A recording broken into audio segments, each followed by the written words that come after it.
Welcome to Farming with Basic Science, a predictable way to farm and improve crop efficiencies using the Maximum Farming System.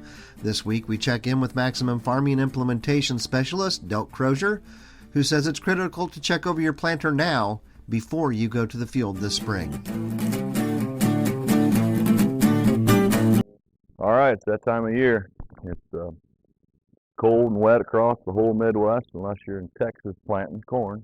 But we're 30 days or less away from planting season, so it's time to get the planters out and go through them. So real quick, we're just going to go through from front to rear on the planter some things to look at and check each year that we want to look at.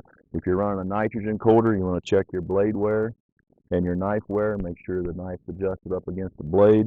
Make sure your shear bolt's good. Make sure your bearings are greased and everything's ready to go on that. The row unit. If you're running a no-till row unit, and you've got a row cleaner of some kind, you want to check your bearings, check your seals. You want to make sure that pop this cap off, make sure the bearings are tight and that there's grease in there on each one of them. Saves you a lot of headache. If you've got the floating row cleaner, check your linkage arms.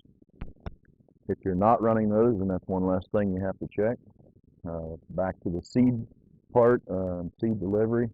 You've got a seed metering device. Take those, have those run at your local dealer. Match them up to the seed that you have. Try to get those as efficient as possible.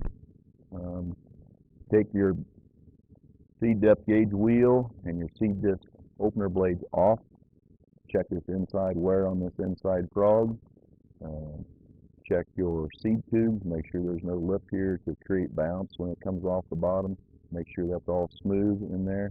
Check your Keaton or some type of seed firming device. Make sure those are adjusted, that nothing's loose.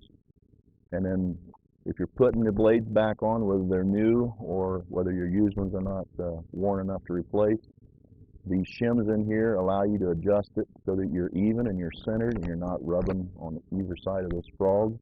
That's important. Also, when you put those seed disc blades back on and you're adjusting them, you need to tighten them up tight each time. Use your business cards and get them set to the manufacturer's spec. It's different for the different colored planters. Find out what that is. Then when you put this all back together, then the last thing you have to adjust here is your seed depth gauge wheels. Make sure those are adjusted up.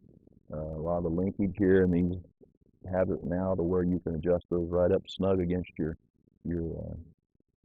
disc blade openers and get those so that those don't allow dirt and stuff to come in the inside. You need to check your linkage on here, your wear points. In conventional, if you're just running a cast iron wheel or a rubber wheel, it's not quite as critical, but if you're running some type of a spader closing wheel, the tracking of these behind the seed trench is very important, and you won't know that till you get to the field for final.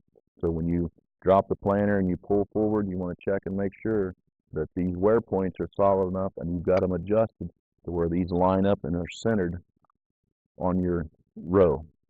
Because if you get those off center, that goes something like a spader closing wheel can actually pick your seed out and pluck it and throw it out on the ground. So as you get into no-till and some of these things that are a little more crucial, just make sure your settings and everything and all this stuff lines up nicely. And make sure your bearings back here are set. Make sure the seals are good in them. Make sure they're tight again. Make sure there's grease in them. Make sure all this linkage is free and you can get your settings set where you want. Make sure all this linkage device and these wear points are good on setting your seed depth gauge wheels. And then just look your planter over. If you've got product on it, like here's a hose that's out of the airbags, you can go ahead, check all those. You can go ahead and air your airbags up, make sure there's no air leaks, make sure there's no bags that have gone bad. So a lot of stuff you can do ahead of getting to the field. So just give it a good overall visual. Make sure you grease it. Make sure you grease your field and road transport wheels that are on your main frame. Make sure all the linkage is good in those, they're tight. Check and make sure there's no bearings going out of them. So there's just a lot of things we can do at this time of year before we get to the field and start to plant. Other than that, have a safe planting season. This has been Farming with Basic Science, a predictable way to farm and improve crop efficiencies using the Maximum Farming System. For more information on the Maximum Farming System and to have someone get in touch with you, visit www.maximumfarming.com and click on the Contact Us link.